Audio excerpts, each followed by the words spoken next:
नमस्कार दोस्तों, स्वागत है आपके अपने YouTube चैनल एग्जाम वीर में। मैं आपका दोस्त राहुल कुमार आपका इस चैनल पर तहे दिल से स्वागत करता हूं। गाइस, आज हमारा वीडियो रहने वाला है एसएससी 2022, एसएससी सीजीएल 2022, एलडीसी और सीजीएल दोनों के लिए कि हमें किस प्रकार मेंस को क्रैक करना है और हमें कितने कम से कम मॉक देने हैं। ठीक है भाई। और मैं अपने इस चैनल पर बच्चों आप सभी के लिए डेली वेज मैथ के मॉक लेके आने वाला हूं और चैप्टर वाइज भी आपको वीडियो प्रोवाइड कराऊंगा, जिसमें मैं बच्चों मैराथन भी क्लास लूंगा।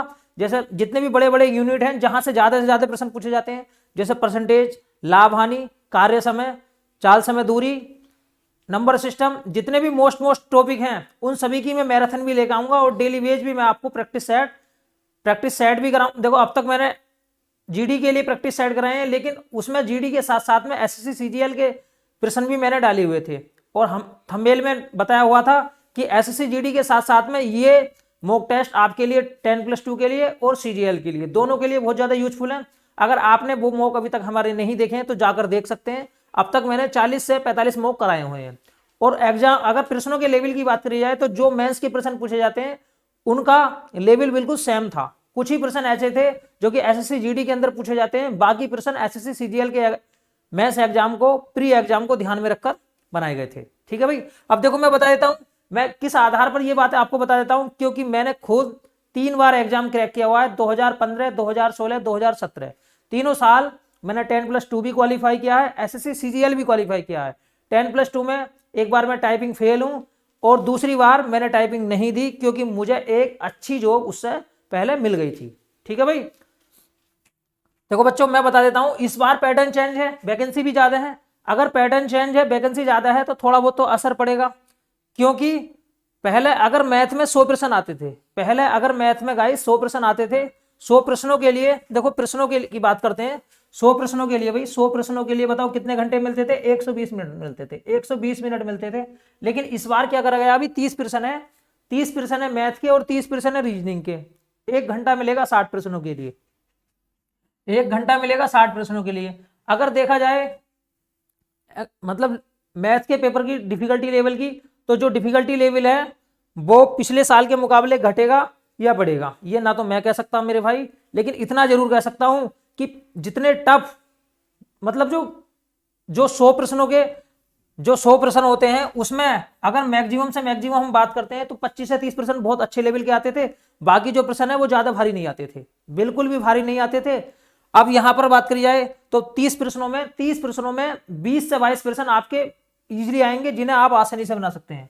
20 से 22 प्रश्न तो आपके ऐसे होंगे जिन्हें आप आसानी से बना सकते हैं अगर आपने कोई सी भी एक बुक 2 से 3 बार पढ़ रखी है तो, कोई सी भी एक बुक 2 से 3 बार पढ़ रखी है, या फिर अगर आपने अच्छी तरीके से कोचिंग कर रखी है और आपने बहुत अच्छी प्रैक्टिस कर रखी है तो आप 30 के 30 प्रश्न आसानी से बना सकते हैं। लेकिन नए बच्चे जिन्होंने अभी तक किसी से कोचिंग नहीं की है और उन लोगों का प्री क्वालिफाई हो जाएगा और उन्हें लगता है कि अब हमारे पास में समय कम है, हम शायद सिलेबस पूरा कर पाए या ना कर पाए। अगर आप दिन प्रतिदिन आप भी 10 से 12 घंटे डेली वेज पढ़ोगे, 10 से 12 घंटे डेली वेज पढ़ोगे और टारगेट बनाकर रखोगे कि मुझे आज नंबर सिस्टम कंप्लीट करना है, नंबर सिस्टम कंप्लीट करना है, या फिर मुझे आज काम समय कंप्लीट करना है, परसेंटेज कंप्लीट करना है, या फिर लाभ हानि कंप्लीट करना है। आप जो भी टारगेट बनाएंगे उस टारगेट को कंप्लीट करना है। अब देखो बच्चों, मैं रिकमेंड करता हूं कि अगर आप नई कोचिंग खरीदते हैं, बिल्कुल आपको लगता है कि मेरा प्री क्वालिफाई हो जाएगा, अगर नए सिरे से मैथ खरीदते हैं तो आपका हो सकता है सिलेबस पूरा हो या नहीं हो, क्योंकि कोई भी टीचर ऐसा नहीं है जिसने अपना सिलेबस कम से कम 6 महीने से कम में या 5 महीने से कम में कराने का दावा करता हो, चाहे वो मैथ का सिलेबस हो, चाहे वो रीजनिंग का सिलेबस हो, चाहे वो इंग्लिश का सिलेबस हो। तो नए बच्चों को बहुत सावधानी पूर्वक मेरी बातों को सुनना है। आपको क्या करना है भाई, जो भी आपसे आता है आप उसके अलावा डेली वेज एक मॉक लगाइए, डेली वेज एक मॉक लगाइए। ठीक है भाई, क्योंकि अगर आप मॉक लगाते हैं तो आप क्या करेंगे भाई, अगर आप मॉक लगाओगे 50 मॉक लगाने, प्रत्येक बच्चे को 50 मॉक लगाने के बाद में आपके अंदर कॉन्फिडेंस आएगा, एक ऐसा कॉन्फिडेंस बिल्ड करेगा जिस टाइप के प्रश्न आपसे नहीं बनेंगे या जिनमें आप टाइम ज्यादा लोगे, आप उस चैप्टर को इंप्रूव कीजिए। जहां आपको लगता है भाई ये इस प्रकार के प्रश्नों में मुझे टाइम ज्यादा लग रहा है या फिर ये चैप्टर मुझसे नहीं आता, तो आप उस चैप्टर पर ज्यादा फोकस कीजिए। ठीक है भाई, सिलेबस पढ़ने से सिलेक्शन नहीं होगा, कभी भी सिलेबस पढ़ने से सिलेक्शन नहीं होता है मेरे भाई। सिलेबस करने के साथ साथ में मॉक लगाने पड़ते हैं आपको, डेली वेज ऐसे मॉक लगाने जिसमें हर प्रकार के सवाल हों, और सिर्फ मॉक ही ऐसा होता है जिसमें पूरे सिलेबस को कवर करने के बाद में सवाल दिए जाते हैं। ठीक है, तो आपको कम से कम 50 मॉक लगाने हैं, डेली वेज एक मॉक लगाओ, उसका एनालिसिस करो, और आपको लगता है आप किस पॉइंट में कमजोर हो तो उसके बाद मेहनत करो। अब रीजनिंग की भी बात करता हूं। देखो रीजनिंग में हमें कभी भी पूरा सिलेबस पढ़ने की जरूरत नहीं है। रीजनिंग में कुछ ही चैप्टर ऐसे होंगे, नए बच्चे सुनिए मेरी बात को, कुछ ही चैप्टर ऐसे होंगे जो आपसे नहीं आते होंगे। जिस भी चैप्टर में आप कमजोर हैं, आप उस चैप्टर को सावधानी पूर्वक पढ़िए और मॉक पर फोकस कीजिए। मॉक पे अगर आप मॉक लगाओगे तो शुरू में आपको हो सकता है 10 दिन तक 5 दिन तक आपको परेशानी पड़े, लेकिन उसके बाद में आपका जब स्कोर अच्छा आने लगेगा तो आपके अंदर कॉन्फिडेंस खुद ही खुद ऑटोमेटिक आने लगेगा। ठीक है भाई। अब देखो पार्ट बी की बात करता हूं। पिछली बार कितने प्रश्न आते थे भाई? पिछली बार बच्चों 200 प्रश्न आते थे, 200 प्रश्न आते थे। ठीक है, लेकिन इस बार इन 200 प्रश्नों को कितना कर दिया गया भाई? 45 प्रश्न कर दिया गया है। 45 प्रश्न कर दिया गया है। तो यहाँ पर देखो, यहाँ पर टाइम तो किसी बच्चे को कम नहीं पड़ेगा, यहाँ पर जो है टाइम किसी भी बच्चे को कम नहीं लगेगा, क्योंकि 1 घंटा है, 45 क्वेश्चन इंग्लिश के हैं और 25 क्वेश्चन जीएस के हैं। यहाँ टाइम हो सकता है आपको कम ना पड़े, क्योंकि 45 क्वेश्चन में अगर दिए, ज्यादा से ज्यादा भी दिए, उसने टाइम लगाने वाले प्रश्न दिए तो 20 प्रश्न इंग्लिश के ऐसे दे देगा आपको, 20 प्रश्न ऐसे दे देगा जिसमें आपको टाइम लग सकता है, जो कि पैराग्राफ से संबंधित होंगे, पैसे से संबंधित होंगे, पैसे से संबंधित। ठीक है भाई, या फिर क्लोज टेस्ट इस चीज से संबंधित होंगे जिसमें आपको थोड़ा बहुत टाइम लग सकता है। टाइम अगर हमें बचाना है तो मैथ में और रीजनिंग में बचाना है। इसके लिए मैं आपको प्रत्येक बच्चे को यही सजेस्ट करता हूं कि अगर आप कोचिंग कर भी रहे हैं और आपको लगेगा कि मेंस का पेपर कब होगा, कितना टाइम मिलेगा, अभी तो रिजल्ट भी नहीं आया है। ठीक है, तो मैं मानता हूं हद से हद आपका जो पेपर है मार्च तक खिंच सकता है। मार्च के अंदर आपका पेपर होने की पूरी संभावना रहेगी। अगर मार्च के अंदर ना भी होगा तो अप्रैल के अंदर तो 100% बिल्कुल कंफर्म हो ही जाएगा। ठीक है भाई, तो आपको जितना भी लगना है मैथ के और रीजनिंग के मॉक कीजिए। आप पूरा सिलेबस पढ़ने के चक्कर में मत पढ़िए कि यार किसी बच्चे का, अगर मान लीजिए भाई कोई बच्चा जिसने पहली बार पेपर दिया था और उसे लगता है मेरा 100 से अधिक स्कोर बनता है, 105 बना, या फिर उसे लगा कि मेरा 100% हो जाएगा, अगर कैटेगरी का भी बच्चा है उसे लगा भाई मेरे 90 से ऊपर है, मेरा हो जाएगा, तो सिर्फ आपको सिलेबस को कंप्लीट करने के चक्कर में ना आकर अपने किस पर फोकस करना है भाई? मॉक पर फोकस कीजिए, क्योंकि इस बार नंबर ऑफ वैकेंसी ज्यादा हैं, और वैसे भी 30 के 30 सवाल ऐसे नहीं आते हैं कि एकदम ऐसे प्रश्न दे देगा कि एक प्रश्न को करने में 2-2 3-3 मिनट लग रहे हैं। ठीक है, मैक्सिमम से मैक्सिमम 20 प्रश्न ऐसे होंगे जिन्हें आप इजीली आसानी से बना सकते हैं, बिल्कुल आसानी से 100% बना सकते हैं, क्योंकि 2021 के मेंस के लेवल की अगर बात करी जाए तो उसका लेवल मैथ का बिल्कुल कुछ भी नहीं था। ठीक है, मैंने खुद 2017 के बाद में मैं एक गवर्नमेंट एम्प्लॉय हूं, मैंने 2017 के बाद में हर बार प्री क्वालिफाई किया था, लेकिन मैंने मेंस नहीं दिया, किसी साल भी मैंने मेंस नहीं दिया। 2 से 3 साल मैंने अपने यूपीएससी की तैयारी में वेस्ट किए। अब 2021 का मेंस मैं देने जाता हूं तो मैंने खुद बिना कुछ तैयारी के मैंने काफी समय पहले से मैथ के अंदर ब्रेक लगा रखा था, लेकिन उसके बावजूद भी मैंने मैथ के अंदर 162 स्कोर कर दिया, बिना मतलब इतनी तैयारी मेरी थी भी नहीं, लेकिन फिर भी मैंने 162 स्कोर कर दिया। तो मेंस का जो एग्जाम का लेवल है वो इतना हाई तो रहने वाला नहीं है कि आप अगर ज्यादा हाई रहेगा तो वो सबके लिए रहेगा, किसी एक बच्चे के लिए तो रहेगा नहीं। ठीक है, और अगर ज्यादा हाई भी रह जाता है तो ऑब्वियसली उसमें नए बच्चों को ज्यादा बेनिफिट नहीं मिलेगा, उसमें पुराने बच्चे ज्यादा बेनिफिट ले जाएंगे। ठीक है, तो देखो पेपर जो बनाया जाएगा वो ज्यादा टफ तो बनाया नहीं जाएगा, चाहे कुछ भी कर ले, वो 20% ऐसे डालेगा एग्जामिनर, 20% ऐसे डालेगा जिन्हें आप आसानी से कर सकते हैं। उसके बाद में देखो, अगर आपको 20 से ऊपर बढ़ना है तो आपको डेप्थ में गहराई के अंदर आपको पकड़ होनी चाहिए। डेप्थ में अगर आप चीजों को डेप्थ में जानते हैं, हर चीज को बढ़िया तरीके से आपने क्लियरिटी कर रखी है, तो ही आप आगे बढ़ सकते हैं। लेकिन रीजनिंग मैथ के मुकाबले अगर रीजनिंग की बात करी जाए तो रीजनिंग एक ऐसा यहां सिलेबस है, एक ऐसा टॉपिक है जिसे आप मैथ से कम मेहनत में कवर कर सकते हैं। जितनी मेहनत आपको मैथ में लगेगी उससे कम मेहनत में, उससे आधी मेहनत में आप रीजनिंग को बिल्कुल 100% कवर कर सकते हैं। सिर्फ और सिर्फ उसके बाद में आपको क्या करना है? मॉक लगाने हैं, क्योंकि मॉक एक ऐसी चीज है जिसे अगर आप नहीं लगाओगे तो आपने चाहे कुछ भी पढ़ रखा है, आपके बिल्कुल भी एक चीज बिल्कुल कंटस्ट है। ठीक है, अगर आपने मॉक नहीं लगा रखे हैं तो आप टाइम पीरियड के अंदर बच्चों सवाल नहीं बना पाएंगे, इसलिए मॉक को अवॉइड बिल्कुल नहीं करना है। डेली बेज एक मॉक लगाइए, उसका एनालिसिस कीजिए। इस काम को करने में हो सकता है आपको 10 से 12 घंटे लग जाएं, क्योंकि आपको कुछ ना कुछ पढ़ना भी पड़ेगा, कुछ पढ़ने के बाद में आपको बुकैब भी याद करनी पड़ेगी, इंग्लिश में भी कुछ करना पड़ेगा। अब देखो जीएस का भी पोर्शन है, उसे भी कुछ पढ़ना पड़ेगा। 10 से 12 घंटे का डेली बेस का रूटीन है, 10 से 12 घंटे तक आपको किताबों पर बिल्कुल बैठे रहना है, ठीक है। अगर जो पुराने बच्चे हैं उन्हें रैंक सुधारनी है तो कम से कम 10 से 12 घंटे तो मेहनत करनी पड़ेगी। अब देखो इंग्लिश वाले में आ जाता हूं मैंने आपको इंग्लिश वाले में बताया आपको कंप्लीटली।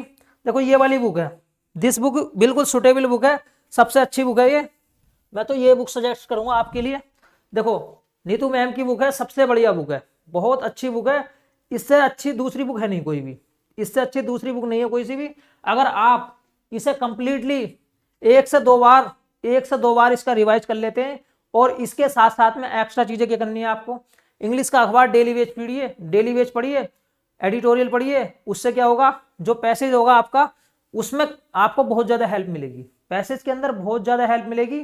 पैसेज को आप समझना, किस तरीके से अंडरस्टैंडिंग लेवल आपकी डेवलप होगी, ये चीज आपकी कम से कम 1 से 1.5 महीने या 15 से 20 दिन के अंदर आनी चालू हो जाएगी, 10 से 15 दिन बाद आनी चालू हो जाएगी ये चीज। और जब तक कम से कम आपको 20 से 25 दिन होंगे तो आपको लगने लगेगा भी मैं सारे के सारे पर्सन पैसेज के बनाने लगा हूं, या फिर 80 से 90% पैसेज में सोल्व करने लगा हूं। क्लोज टेस्ट का भी यही है भाई, क्लोज टेस्ट के अंदर क्या भाई वोकैब के साथ साथ ग्रामर, वोकैब ग्रामर ये दोनों चीजें आपकी बिल्कुल ठीक होनी चाहिए, और इसके लिए हमें थोड़ी बहुत अखबार की प्रैक्टिस होनी चाहिए। अगर आपने थोड़ी बहुत भी प्रैक्टिस कर रखी है, जरूरी नहीं कि आपको डेली बेज ही पढ़ना है, 2 घंटे अखबार पढ़ना, नहीं बिल्कुल नहीं। 2 घंटे अगर अखबार पढ़ोगे तो बाकी क्या चीज तैयार करोगे, जबकि अखबार से आपको कुछ ज्यादा बेनिफिट तो होने वाला नहीं है, सिर्फ आपको प्रैक्टिस चाहिए।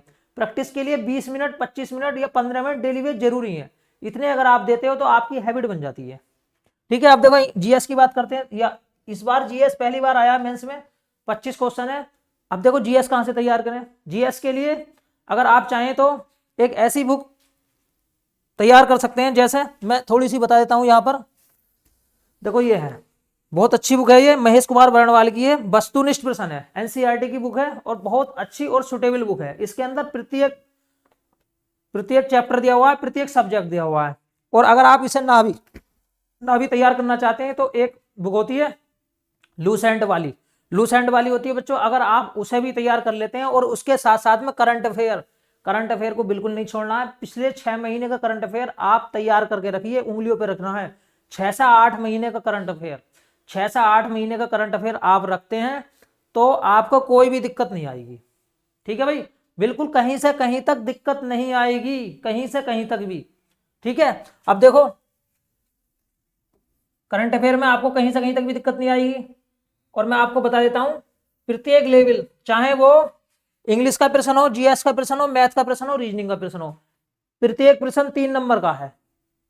तो कम मत समझना किसी को भी कि यार जीएस के प्रश्न तो मुझसे जीएस नहीं आते हैं, बिल्कुल भी। अगर आप जीएस में ज्यादा मेहनत ना देना चाहते हैं, आप लगता है भी मेरी जीएस कमजोर है, ज्यादा ही कमजोर है, बहुत ज्यादा कमजोर है, मैं कर नहीं सकता 10 से ऊपर बिल्कुल भी, तो आपको क्या करना है, इंग्लिश में, रीजनिंग में, मैथ में, इनमें आप अपना सर्वस्व पूरी की पूरी 99% या 100% मेहनत यहां झोंक दीजिए। क्योंकि अगर आप जीएस में 10% भी लेकर आएंगे तो भी आपका सिलेक्शन बिल्कुल भी कोई भी रोक नहीं सकता, ठीक है। लेकिन अगर आप जीएस को कम टाइम देते हैं तो आपको इंग्लिश को, रीजनिंग को और मैथ को 99.999% टाइम देना पड़ेगा, ठीक है। बिल्कुल भी इग्नोर करके भी, क्योंकि 10% लायक तो आपको करना पड़ेगा, थोड़ी बहुत तो आपको पढ़नी पड़ेगी। अब इसके साथ साथ में एक चीज और है, आपको कंप्यूटर, देखो कंप्यूटर, जो कंप्यूटर है वो भी पढ़ना पड़ेगा भाई, कंप्यूटर है मेरे भाई, कंप्यूटर भी पढ़ना पड़ेगा, कंप्यूटर भी, क्योंकि बिना कंप्यूटर पढ़े, बिना कंप्यूटर का पेपर पास किए आपकी ये सारी की सारी मेहनत बेकार है, फिजूल खर्ची मेहनत है, किसी काम की नहीं है ये मेहनत आपकी, जब तक आप कंप्यूटर का पेपर पास नहीं करेंगे। अब इसके लिए आपको क्या करना है, किरण वाली बुक मंगा लेनी है कंप्यूटर की, अगर नहीं मंगाई है तो आप किसी की भी कोचिंग ले लीजिए, कोचिंग अगर आप कंप्यूटर की ले लेंगे, जितनी भी यूनिट दी हुई है उन्हें पढ़ लीजिए, ठीक है, आपका आसानी से यहाँ कंप्यूटर हो जाएगा। कंप्यूटर के नंबर तो जुड़े नहीं है, क्वालिफाइंग नेचर का है।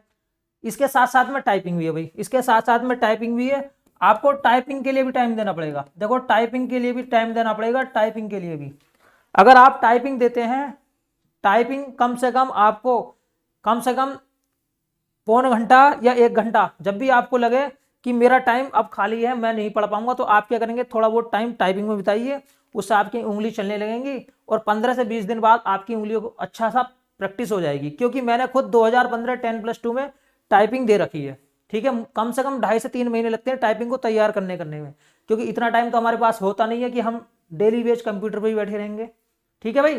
तो थोड़ी थोड़ी प्रैक्टिस करोगे तो आपको 2 से 2.5 महीने के अंदर 35 की स्पीड 10+2 के अंदर मानी जाती है, लेकिन सीजीएल के अंदर 27 की स्पीड रहती है, ठीक है भाई। 27 की स्पीड रहती है डाटा एंट्री ऑपरेटर में, डाटा एंट्री ऑपरेटर में भी 27 की रहती है, सीजीएल में भी 27 की रहती है। तो 27 की स्पीड लाने के लिए 1.5 महीना या सवा महीना काफ़ी है। अगर आप मेहनत से काम करोगे तो इतनी स्पीड आ जाएगी, लेकिन थोड़ी थोड़ी अगर आप मेहनत थोड़ी थोड़ी करोगे तो ये चीज़ आपकी 2 महीने के अंदर या 2.5 महीने के अंदर बिल्कुल, अगर आपको 27 चाहिए तो आपकी 35 आ जाएगी जब तक। तो ये सारी की सारी चीज़ें पढ़नी है। बस मैं तो आपको अपना अनुभव शेयर किया मैंने, इस तरीके से कीजिए, 100% आपका प्रत्येक टॉपिक कवर होगा और रैंक भी अच्छी आएगी, ठीक है भाई। देखो मैंने ये इसलिए बताया क्योंकि मैंने खुद 2015, 2016, 2017 तीनों के तीनों साल 10+2 क्वालिफाई किया है और हर बार बहुत अच्छा स्कोर किया है। एक बार मेरा स्कोर 2017 में 148 था 200 में से, ठीक है। उस बार मेरा स्कोर 200 से ऊपर पहुंचा था, 212 के समथिंग था, 212 था जन 205 था, मुझे पूरा पूरा ध्यान नहीं है क्योंकि मैंने टाइपिंग भी नहीं दी थी। तथा 3 बार मैंने सीजीएल मेंस क्वालिफाई किया है, हालांकि मैं एक बार भी फाइनल सिलेक्शन नहीं बना पाया। तो मैंने ये सारी की सारी चीजें आपको अपने अनुभव के आधार पर बताई हैं। अब देखो मैं क्यों नहीं बना पाया, क्योंकि मुझे एसएससी सीजीएल की नौकरी करनी नहीं थी। मैं एक यूपीएससी एस्पिरेंट हूँ करंट में भी, ठीक है। जितनी भी मेहनत करता हूँ यूपीएससी के लिए मेहनत करता हूँ, ठीक है, यूपीएससी के लिए मेहनत करता हूँ। बाकी इस चैनल पर डेली बेज मैंने आपको मैथ की सीरीज पढ़ाने की स्टार्टिंग की है। डेली बेज मैं आपको 1 घंटा मैथ पढ़ा करूंगा, 1 घंटे से 1.5 घंटा, 1 से 1.5 घंटा। पिछले 40 से 50 दिन से हमारा ये चैनल डेली बेज रनिंग में है। आपको डेली बेज प्रत्येक सब्जेक्ट की यहाँ क्लासें मिलती है, इंग्लिश की क्लास भी मिलती है, मैथ की क्लास भी मिलती है, जीएस की क्लास भी मिलती है और हिंदी की क्लास भी मिलती है। और आगे हम एसएससी सीजीएल एलडीसी दोनों परीक्षाओं को ध्यान में रखते हुए एक ऐसा क्रैश कोर्स लेके आ रहे हैं जो बिल्कुल सभी बच्चों के लिए निःशुल्क होगा और जिसमें कम टाइम में गागर में सागर आपको एक एक टॉपिक को गहराई से कराया जाएगा। ज्यादा नहीं पढ़ाया जाएगा, ऐसा नहीं है कि एक एक टॉपिक में आपको 25 घंटे 30 घंटे 40 घंटे वेस्ट किए जाएंगे।